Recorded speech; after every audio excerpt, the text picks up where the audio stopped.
구약성경 전도서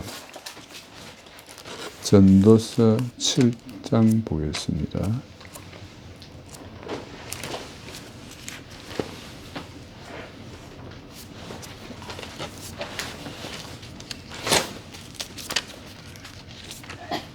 하나님의 말씀 전도서 7장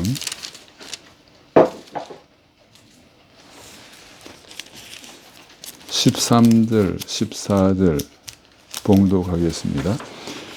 하나님의 말씀 전도서 7장 13절부터 14절까지입니다. 하나님께서 행하시는 일을 보라. 내가 하나님께서 굽게 하신 것을 누가 능히 곱게 하겠느냐. 형통한 날에는 기뻐하고 공고한 날에는 되돌아 보아라. 이 두 가지를 하나님이 병행하게 하사 사람이 장래일을 능히 헤아려 알지 못하게 하셨느니라. 아멘.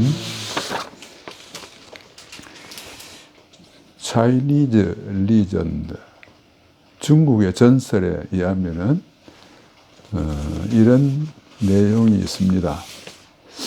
어떤 시골에 아버지 한 분이 있었는데 가족과 그리고 또 소중히 여기는 또 이 말이 있었는데 어느 날 말을 잃어버렸어요. 그래서 이웃에서 그렇게 아끼던 말이 잃어버렸으니까 참 안 됐습니다. 이렇게 위로를 하니까 그 아버지가 하는 말이 앞으로 이것이 좋은 일이 일어날는지 누가 압니까? 그랬어요. 그런 다음에 며칠 후에 그 잃어버렸던 말이 친구 말을 데리고 왔어요. 그래서 말이 하나 더 생겨버린 겁니다. 그래서 동네 사람들이 축하해 주러 왔어요. 그 잃어버렸던 말이 그냥 오는 게 아니라 친구를 데리고 왔으니까 말이 하나 더 생겼으니까 얼마나 좋은 일입니까? 그러니까 그 아버지 되는 사람이 말하기를 앞으로 또 나쁜 일이 일어나는지 어떻게 압니까? 그러더래요. 근데 얼마 후에 아들이 그 새로운 얻어진 말을 타고 이렇게 왔다 갔다 하다가 그냥 말에서 떨어져가 다리가 부러졌어요. 그래서 동네 사람들이 아이고 당신 아들이 그렇게 다쳐서 어떻게 하냐, 다리가 부러졌어 어떻게 합니까? 그러니까 그 아버지가 하는 말이 뭐 또 좋은 일이 일어나겠죠. 그러더래요. 근데 얼마 후에 그 나라에 전쟁이 일어났습니다. 전쟁이 일어나는데 각 집의 아들들은 전쟁터에 다 나갔어요. 그런데 말 타다가 다리 부러진 그 아들은 전쟁터에 안 나갔어요. 그래서 대부분의 그 마을의 청년들이 전쟁터에서 다 죽게 됐는데 이 아들만이 살았다 하는 이런 일화가 있습니다. 레전드, 전설입니다. 그런데 그 이름이, 그 사람의 이름이 세옹이라는 사람이었어요. 그 아버지 이름이. 그래서 중국에는 인간만사 세옹지마다 이렇게 말합니다. 잘 되다가 못 되는 일이 있고, 못 되다가 잘 되는 일이 있고, 그렇게 너무 이렇게 마음을 슬픈 일이 있더라도 이렇게 슬퍼하지 말고, 괴로운 일이 있더라도 참고 인내하라, 이런 의미에서 인간만사는 세옹지마다 이렇게 말하는 것입니다. 자, 오늘 우리 본문에도 보면은 이와 비슷한 내용의 말씀이 있습니다. 14절 말씀을 보면은 형통한 날에는 기뻐하고 공고한 날에는 되돌아봐라. 그래, 우리 인생이 살아나가는데 형통한 날도 있고 공고한 날도 있다. 그런데 여기 본문에서 가르쳐 주시는 것은 이 모든 것을 하나님이 주관하신다. 이렇게 말하고 있습니다. 그래서 여기 13절에 보니까 같이 한번 읽어봅시다. 하나님께서 행하시는 일을 보라. 하나님께서 굳게 하신 것을 누가 능히 곱게 하겠느냐. 또 14절에 형통한 날에는 기뻐하고 공고한 날에는 되돌아보아라. 이 두 가지를 하나님이 병행하게 하사 사람이 그의 장래일을 능히 대하려 알지 못하게 하셨느니라. 하나님이 이걸 병행해 나가시고 우리 인생들을 다스리시고 섭리하신다 하는 겁니다. 그러니까 중국의 그 생활 방식하고 우리 신자들의 생활 방식은 똑같이 이렇게 변화무쌍하는 이런 생활 속에서 중국은 좀 이렇게 뭐라 그럽니까? 인간적인 어떤 방법으로 뭐 이렇게 수양하는 의미에서 말하지만은 성경에는 분명히 이렇게 변화무쌍하니까 신앙생활을 제대로 하라 하는 이런 교훈으로 말하고 있습니다.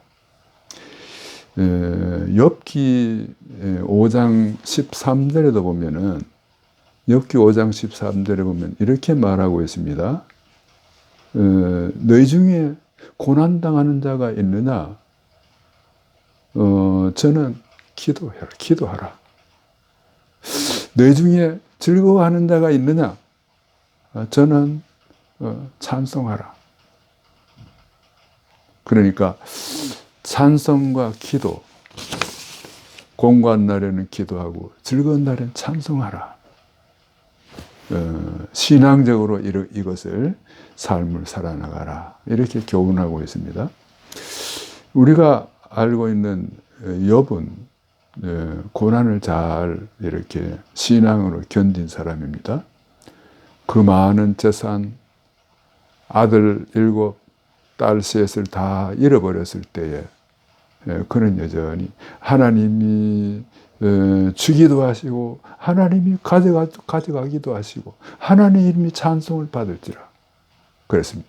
주신 자도 여호와시요 취하신 자도 여호와시오니 여호와의 이름이 찬송을 받으실지니라. 신앙으로 이걸 내다보고 있습니다. 욥기 13장 5절에 보면은 우리말 성경에는 이게 좀 이상합니다. 근데 영어 성경에는 참 희한하게 번역이 됐어요. 이런 면에서 영어 성경이 상당히 매력적이라고 할 수도 있습니다. 우리말 성경에 보면 이렇게 말합니다. 하나님이 나를 죽이시리니 내가 소망이 없노라. 그랬어요. 근데 영어 성경에는 이렇게 말합니다. Though he slay me, 하나님이 나를 죽이실지라도 Yet will I hope in you. 내가 하나님을 바라보고 소망하겠습니다. 이게 욥의 신앙입니다. 아마 영어가 더 번역이 더 정확한 것 같아요. 하나님이 나를 죽이시리 나는 소망이 없습니다. 좀 하나님 앞에 좀 절망적인 말이죠. 그런데 영어로는 하나님 나를 죽이실지라도 Yet will I hope in you. 내가 하나님을 소망하겠습니다.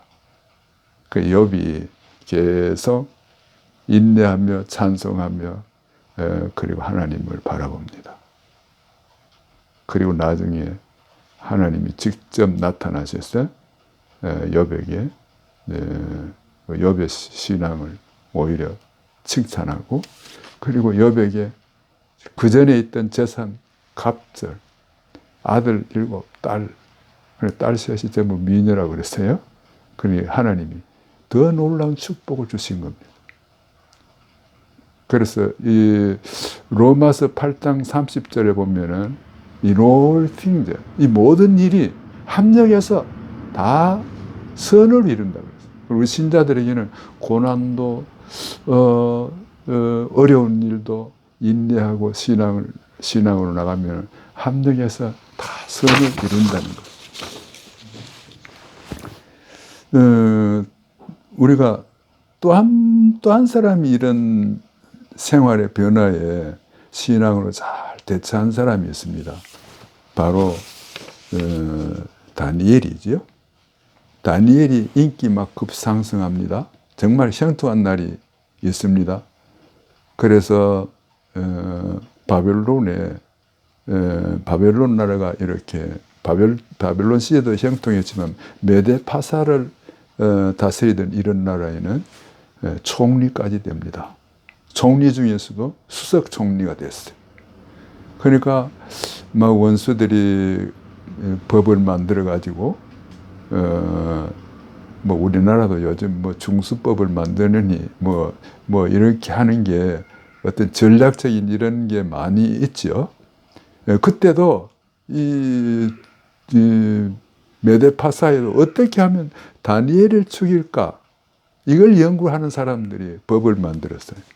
그리고 왕이 모르게 왕도 이해를 하지 못했는데 법을 통과했습니다. 그 뭔가 하면 앞으로 30일 동안 하나님의 30일 동안 아무 하나님에게나 신에게 기도하면 사자굴에 던져 넣는다는 겁니다. 그 법이 시행되니까 모든 사람들이 기도를 중단하는 이런 시기에 다니엘서 6장 10절에 보면은 이렇게 되어 있습니다.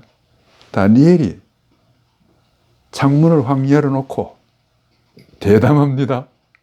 누가 기도하면 지금 고소하는데 그 보라는 듯이 창문을 열어놓고 하루에 3번씩 무릎을 꿇고 규칙적이죠. 무릎을 꿇고 하루 3번씩 그 하나님께 감사하였더라.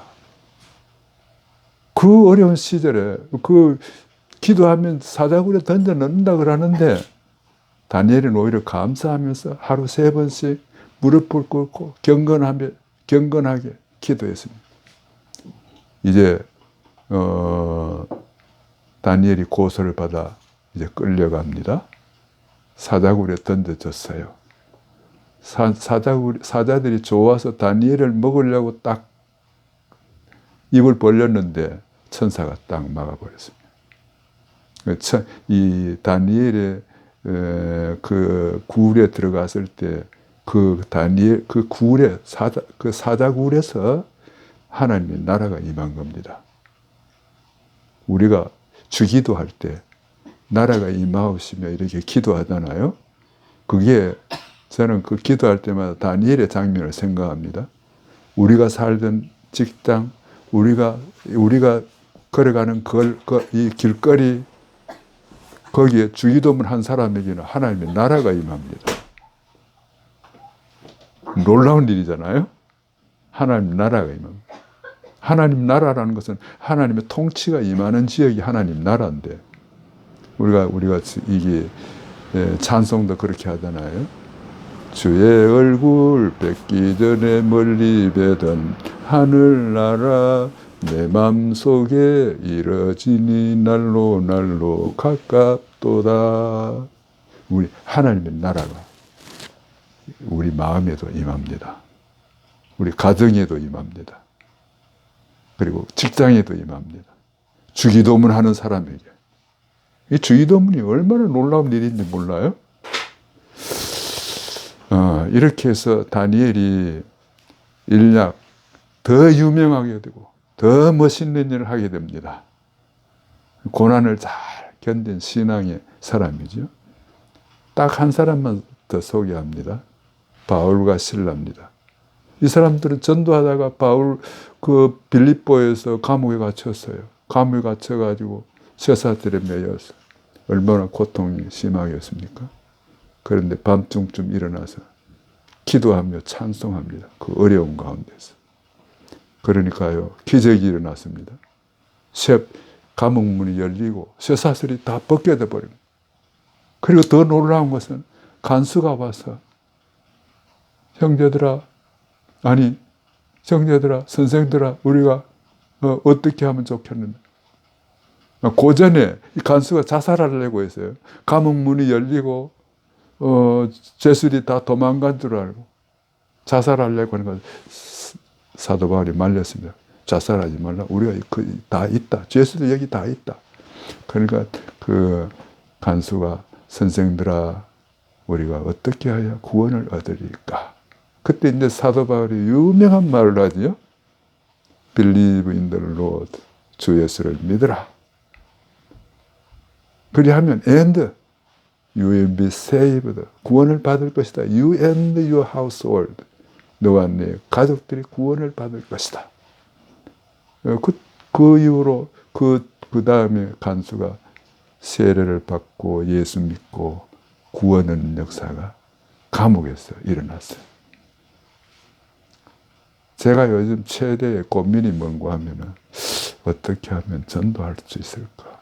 전도하기 참 힘들어요. 고향에 가니까 옛날 오래간만에 믿는 사람 가운데 안 믿는 사람이 있으니까 이렇게 권고하는데 이게 참 신통찮아요. 그런데 여기 보세요.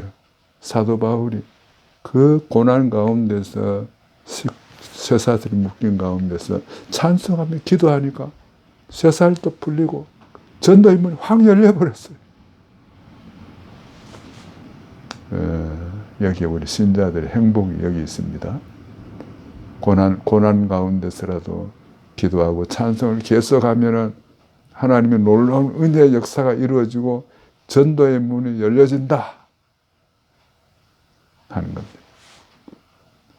그래서 우리가 인생을 살아가는 데 있어 꼭 형통한 날만 일어났으면 얼마나 좋겠습니까? 그런데 하나님은 요걸 병행하게 한다 그랬어요. 잘 되다가 또 안 되다가 형통하다가 또 공고한 날이 이루어지고 막 이렇게 자꾸 이게 되풀이 됩니다. 이런 가운데 우리가 신앙으로 이것을 잘 이기고 욥과 같이 다니엘처럼 혹은 사도 바울처럼 기도하며 찬송하면서 이 삶의 변화 속에서 신앙으로 이길 수 있기를 주님의 이름으로 축원합니다. 기도하겠습니다.